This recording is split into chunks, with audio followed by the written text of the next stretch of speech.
If you're watching this video, you're probably some sort of beginner to intermediate runner. Maybe you're wanting to get into it.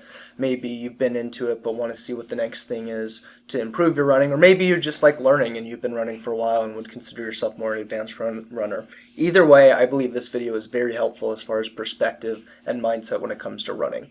There's a lot of different opinions out there and stuff when it comes to what to do to get into running. And I've even made videos on this in the past. And there's some things I would say to beginner runners, but what I really want to focus on is the perspective you should take as a runner.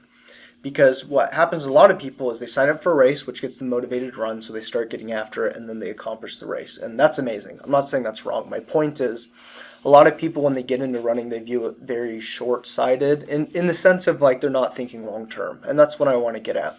Is when you begin running, or even if you've been running for a while, I want you to look at the long-term goals and plans.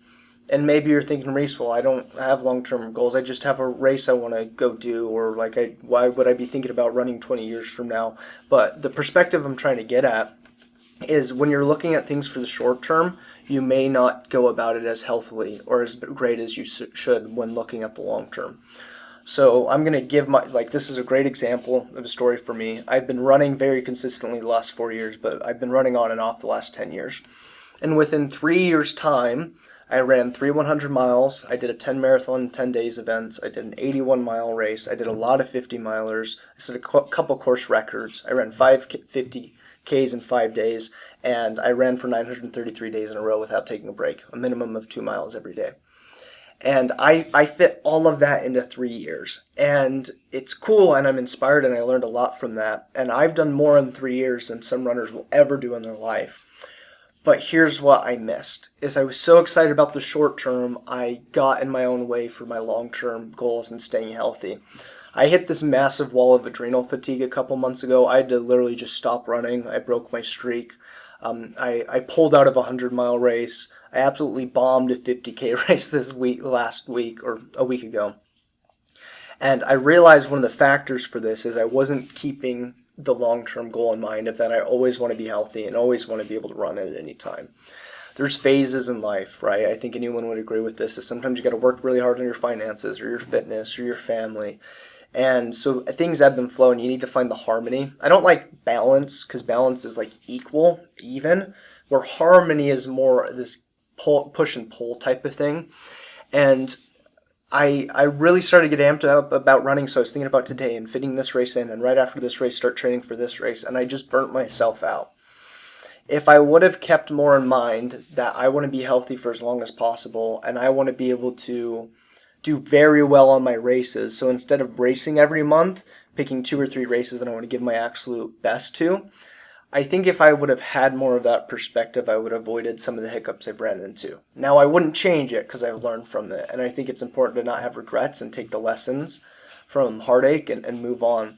Though if you're a beginner runner, what I want you to think about is, do you want to be able to run several years from now? Do you want to be able to stay healthy? Do you want to be all jacked up in 20, 30 years? And when you think about that, you might act or do some different things. For example, if you're a beginner runner, maybe you don't stretch and maybe you don't do strength training. Well, you should definitely do that stuff if some of your long-term goals is to always be running, stay injury-free, and be healthy. We've all seen some senior or person who's over 65 or maybe even younger, and they're all jacked up. They're all like hunched over, they're shuffling, and I don't know exactly why that happens to people, but I guarantee one of the reasons for that is they didn't take care of their body, right? Nutrition aside, because that's important, but did they stretch? Did they do mobility work? Did they do strength training so their muscles can support the activities they're doing, right?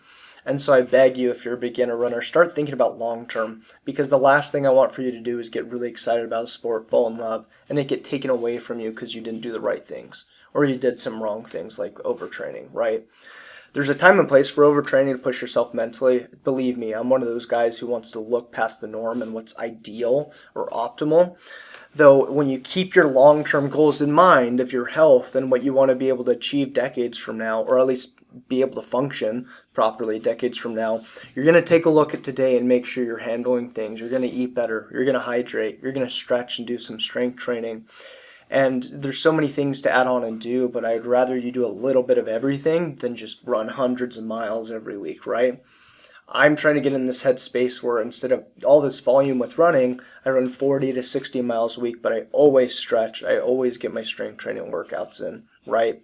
So this is something I want to bring up for other runners who haven't been around as long, or even just someone who needs this reminder of keep the end in mind and think about who you want to be decades from now, and if you want to be healthy. And that's going to help you look at this in a couple different ways. It's going to help you do the right things today and stop doing the wrong things.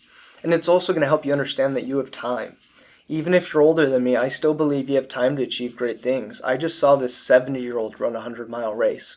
So there's time. And so when you realize you have years with anything in life, but I'm talking specifically about running, you realize you don't have to jam it all in. You can take your time, and I think that's much more sustainable, and it's a little healthier. I appreciate your time if you're watching this video. I know it's valuable. Consider hitting that subscribe button if you like running content I post regularly. If not, that's totally okay. I hope you got some value out of this either way. I appreciate your time, and I look forward to seeing you in the next video. Peace!